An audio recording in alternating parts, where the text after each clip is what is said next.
itself requires that to be eligible for assisted suicide, a person must be suffering from, quote, a grievous and irremediable medical condition.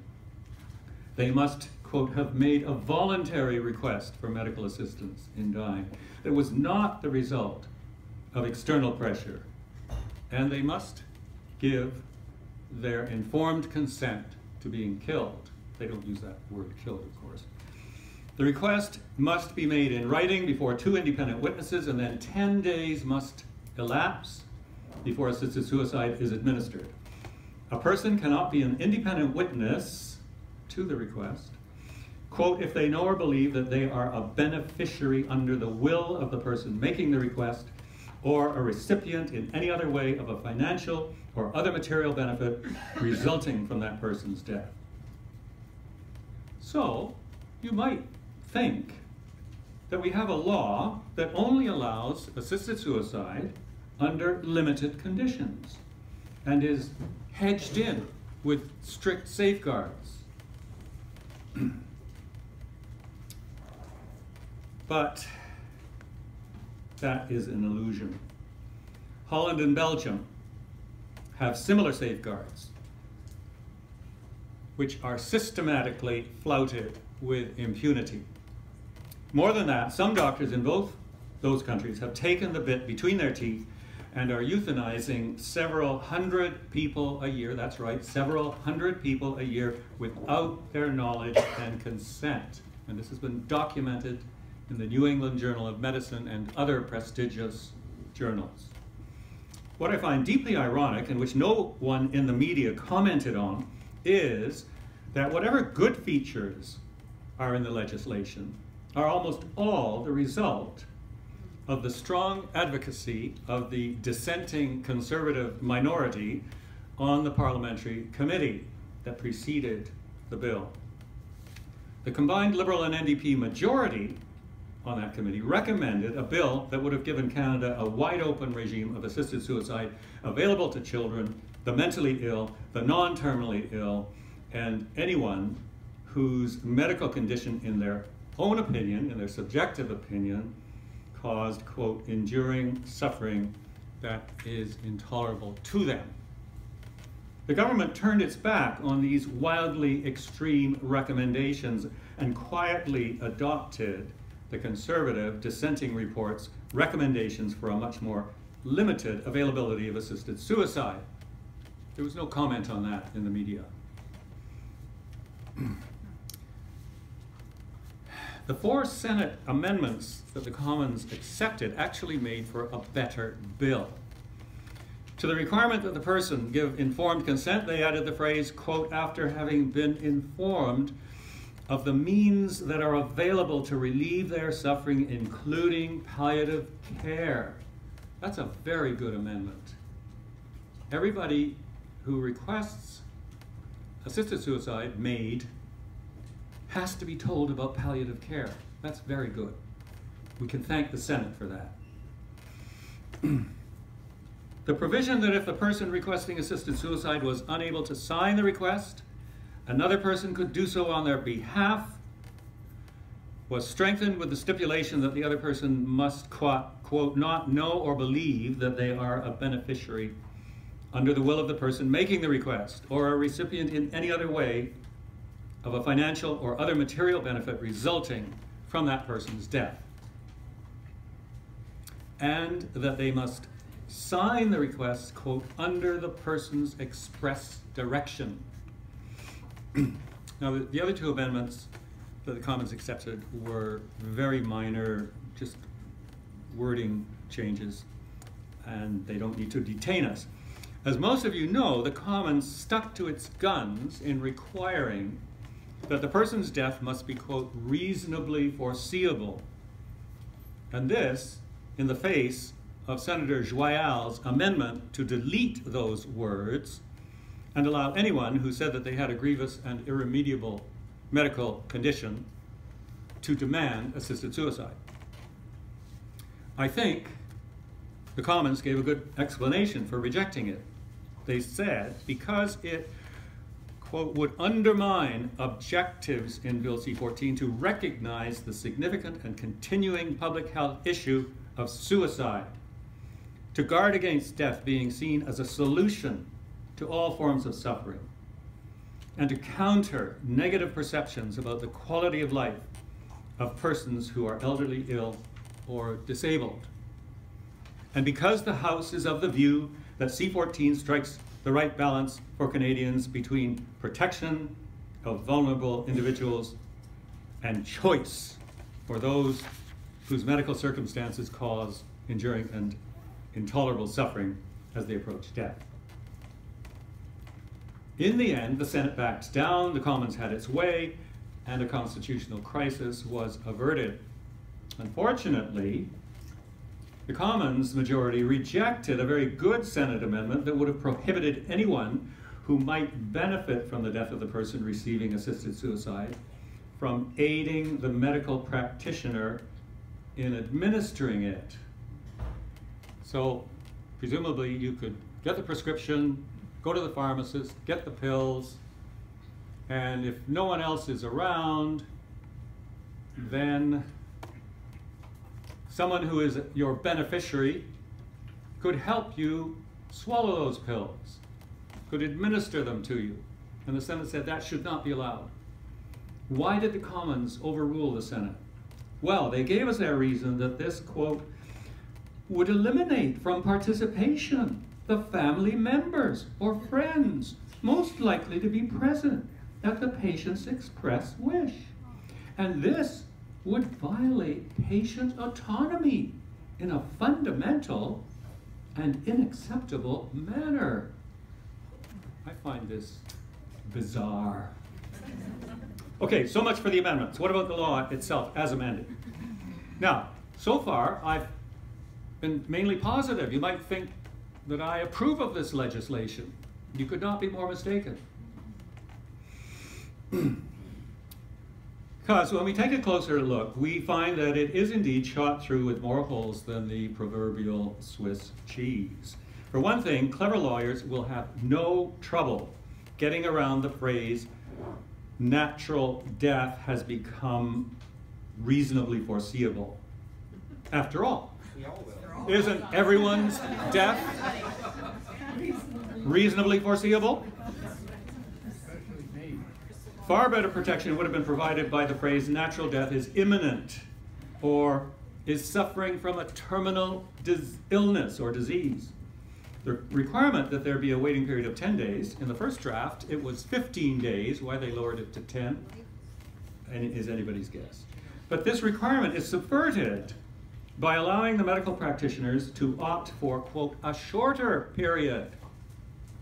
Any shorter period, in fact, if they are, quote, of the opinion that the person's death or the loss of their capacity to provide informed consent is imminent. More troubling than this is that the bill's preamble announces that the Government of Canada has committed to explore other situations in which a person may seek access to medical assistance in dying, namely situations giving rise to requests by mature minors, teenagers in other words, advance requests, and requests where mental illness is the sole underlying medical condition.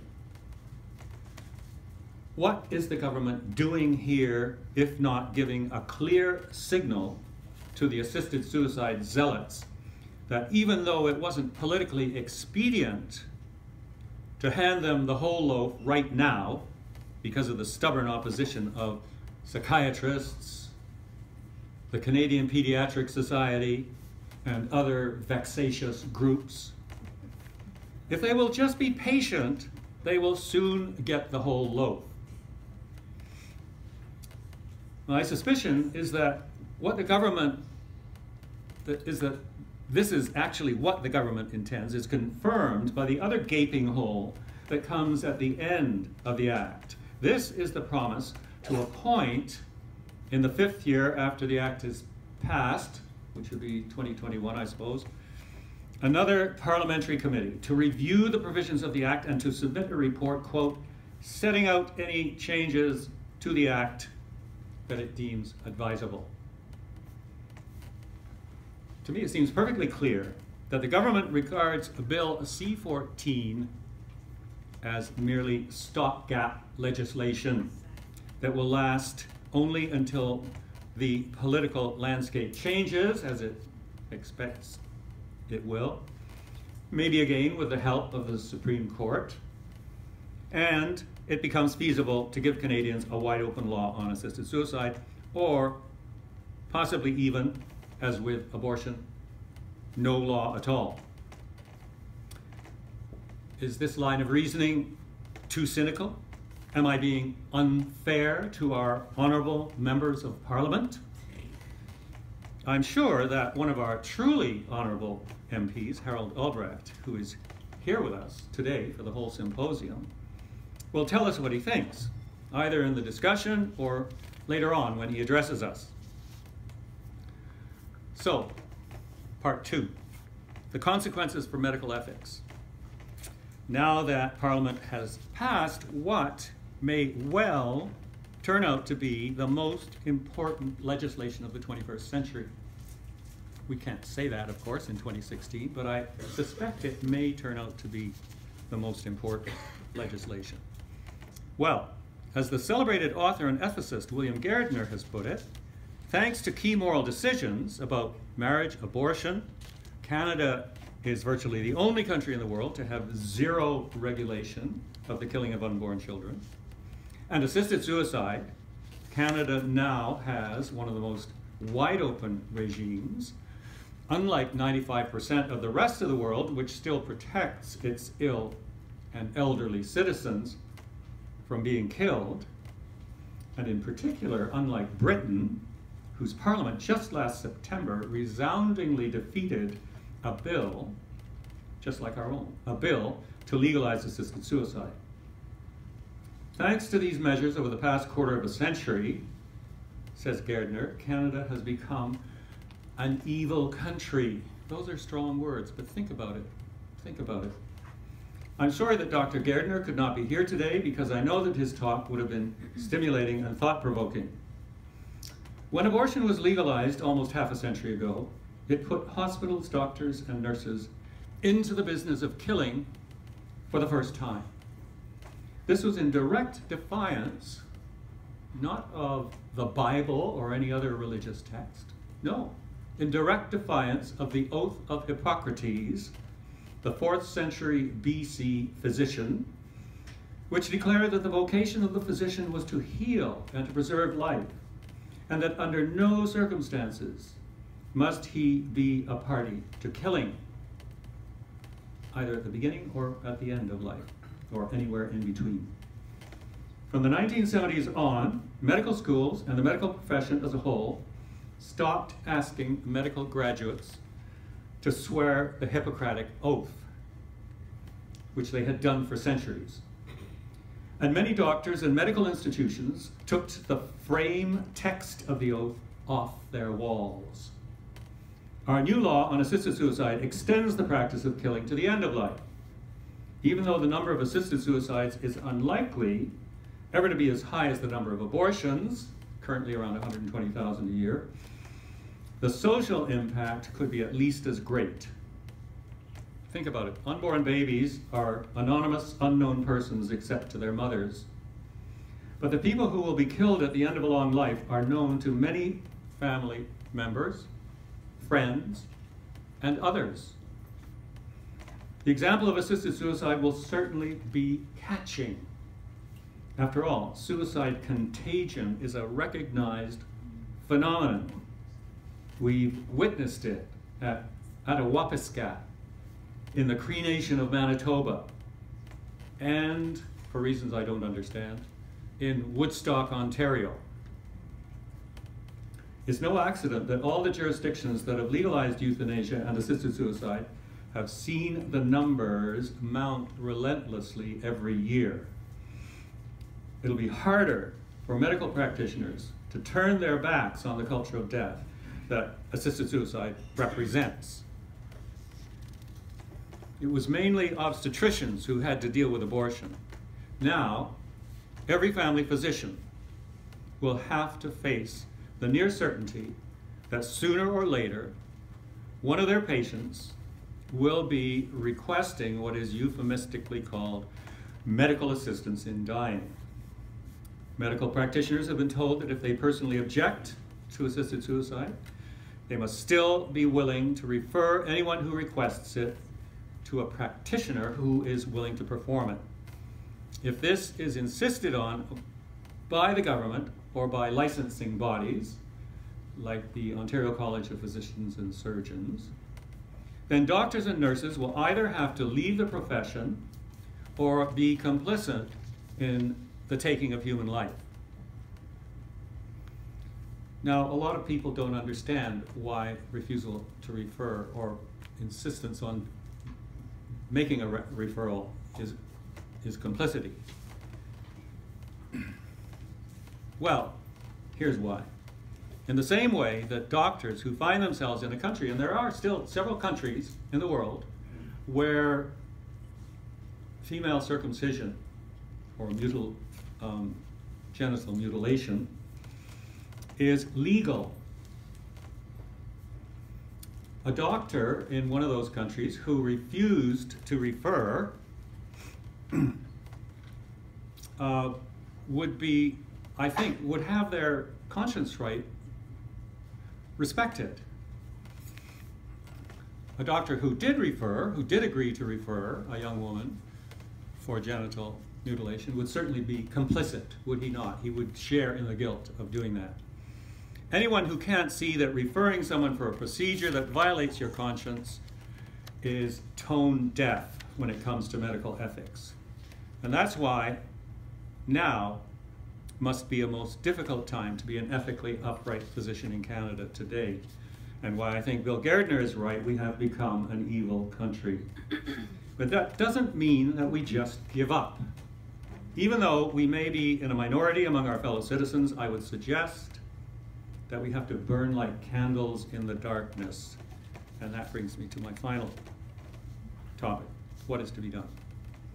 There must be insistent pressure on the government to make good on its promise to provide all Canadians with high-quality palliative care when they need it. Dr. Will Johnson has made the excellent point that palliative care is not expensive, especially when provided in the home. It involves no heroic measures, just simple nursing care, keeping the patient comfortable and free of pain, and perhaps most important of all, reassured that their life is of continuing value. And incidentally, with all the hype surrounding Gloria Taylor and the intolerable suffering she supposedly underwent in her struggle with terminal ALS, Dr. Johnston quietly makes the point that 600 people die of ALS every year in Canada. Almost every one of them peacefully and without pain, because they receive good end-of-life palliative care. All the studies on the impact of good palliative care agree that when it is provided, the demand and the need for assisted suicide virtually evaporate. Palliative care is very low on the agenda of the so-called dying with dignity zealots. But I'm optimistic that we can persuade most Canadians that it ought to be high on the government's agenda. The main obstacle to be overcome is the thought lurking in the back of many politicians and health bureaucrats' minds that the more people we can get to opt for assisted death, the more health dollars we can save. Secondly, and I would suggest equally important, is that we must fight relentlessly for real conscience rights for doctors, nurses, and pharmacists. And not only for individuals, but also for institutions. Virtually no hospice or palliative care unit wants to corrupt its life-preserving mandate by having anything to do with assisted suicide. We know this because 28 out of the 29 palliative care institutions in the province of Quebec have, much to the chagrin of the Minister of Health of that province, refused to add assisted suicide to the services they provide. The Catholic hospitals must make it clear that just as they do not do abortions, so too they do not do assisted suicide. This will take courage because they will be threatened. In Quebec, as we already know, they have been threatened. They will be threatened with the withdrawal of government funding if they don't buckle under, if they present a united front and are given strong, vociferous support, as opposed to timid support, by all the Catholic cardinals, archbishops, and bishops, as well as by lay people, Catholic and non-Catholic.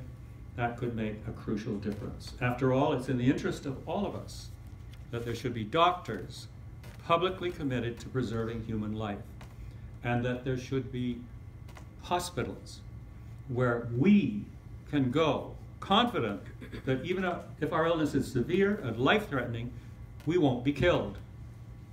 The huge number of Canadians who want to be protected against assisted suicide zealotry must make the government pay attention to their concerns. Pro-life doctors must organize themselves and present a united front.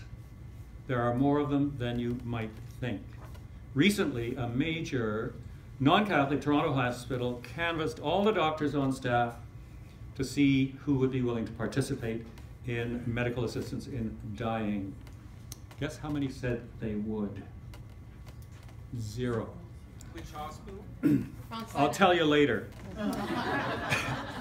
Non-Catholic.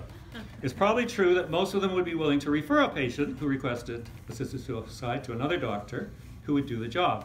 But I suspect we'll find that such doctors are thin on the ground. This is going to pose a major problem for governments like the one in Quebec, who really want to promote assisted suicide. And I'm encouraged by the resolute action taken by Canadian Physicians for Life, who in their July newsletter this month say, among other things, to support you in your practice, we have engaged in legal proceedings against the College of Physicians and Surgeons of Ontario as it requires effective, quote, meaning mandatory, referral. We hope a positive precedent is established in order to lay the groundwork for a national pro-conscience standard across the country. As for the rest of us, we have a right to know which doctors are willing to perform assisted dying and which will not. We need to demand of our government or the professional medical bodies, the colleges of physicians and surgeons in each province, to provide us with that information.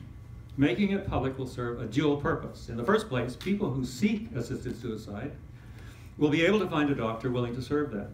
They won't have to run the risk of being turned down by a doctor who won't have anything to do with the practice.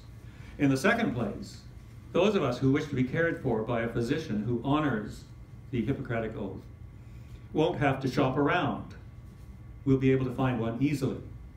If the government and the colleges of physicians and surgeons do not wish to provide that information, then I hope that organizations like Canadian Physicians for Life, or the Coalition for Healthcare and Conscience, or the Christian Medical and Dental Society, or the Euthanasia Prevention Coalition will take it upon themselves to publish lists of doctors committed to preserving human life under all circumstances. So, summing up, I fear we are entering a dark time in our country's history, but that is not a reason to abandon hope. There is plenty to be done to push back against the culture of death represented by Bill C-14. Thanks.